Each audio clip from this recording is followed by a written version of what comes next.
কাছে আমি দুটি হাত বাড়িয়ে বুক ভরা ব্যথা শুধু পেয়েছি।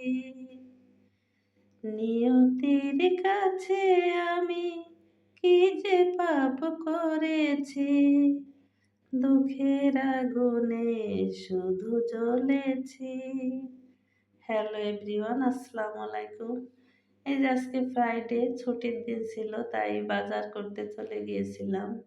বাজার থেকে নিয়ে আসলাম এই যে একটা হাঁস। হাঁস আসলে আমরা তেমন একটা খাই না, আমাদের অ্যালার্জি আছে। তারপরে মেয়েরা বলল তাই কিনে নিয়ে আসলাম। আর নিয়ে আসলাম ওই যে দেখছেন টাটকানি মাছ, তারপরে পুঁটি মাছ এগুলা, তারপরে হচ্ছে যে মাছটা ফলি মাছ। ফলি মাছটা আমার কাছে অনেক মজার লাগে, মানে ভেজে রান্না করলে, তারপরে মশলা দিয়ে ভুনা করলে আমার কাছে ভালোই লাগে। কিন্তু ফলি মাছে একটু কাঁটা বেশি, ওটা কেটে কুটে না সময় তো চলে গিয়েছিল প্রায়। তারপরে পুঁই শাক নিয়ে আসছিলাম, মেয়েরা বললো পুঁই শাক দিয়ে ডাল দিয়ে রান্না করো, আর তাড়াতাড়ি করে ওটাই রান্না করে নিলাম। বুঝতেই পারছেন যে বাজার করে আনলে কিন্তু অনেক পরিশ্রম হয়, মানে গোছগাছ করতে, কাটা টাটা গোছানো, ধোয়া টোয়া পরিষ্কার করা অনেক ঝামেলা, যার কারণে শর্টকাটে রান্না করে ফেললাম।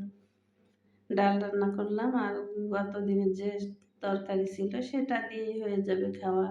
আসলে এই যে ডাল আর পাট শাক না, সরি, ডাল আর পুঁই শাক, এটা কিন্তু খেতে অসাধারণ লাগে।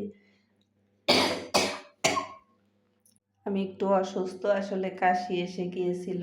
যা বলছিলাম, এই যে পুঁই শাক আর ডাল রান্না কিন্তু অনেক মজাই হয়। আমাদের কাছে তো ভালো লাগে, আপনাদের কাছে কেমন লাগে কমেন্টে জানাবেন। আর এই যে দেখতেই পাচ্ছেন, পরে আমি ফ্রিজটা গোছাতে গিয়েছিলাম, এখানে আম ওখানে আম, আসলে ফ্রিজ গোছানো হয় না। আসলে আমরা যারা এই যে ফেসবুকে কাজ করি তাদের কিন্তু টাইম খুব কম, পেজে সময় দিতে দিতে এদিক ওদিক কাজ কিন্তু কমই করা হয়। তাই ভাবলাম যে দেখি আমগুলা এক জায়গায় করব, এই ফ্রিজে কয়েকটা রয়েছে, ওই ফ্রিজে রয়েছে, সেটা এক জায়গা করলাম। এই যে দেখুন সব কিন্তু এলোমেলো, আসলে এগুলো দেখানো ঠিক না, তারপরেও কিছু করার নাই। এই যে দেখি ছোটটার ভিতরে কি আছে, ওই যে দেখুন ছোটটার ভিতরে মশলা টশলা আম টাম এলোমেলো সব, সেটা একটু গোছগাছ করে নিলাম।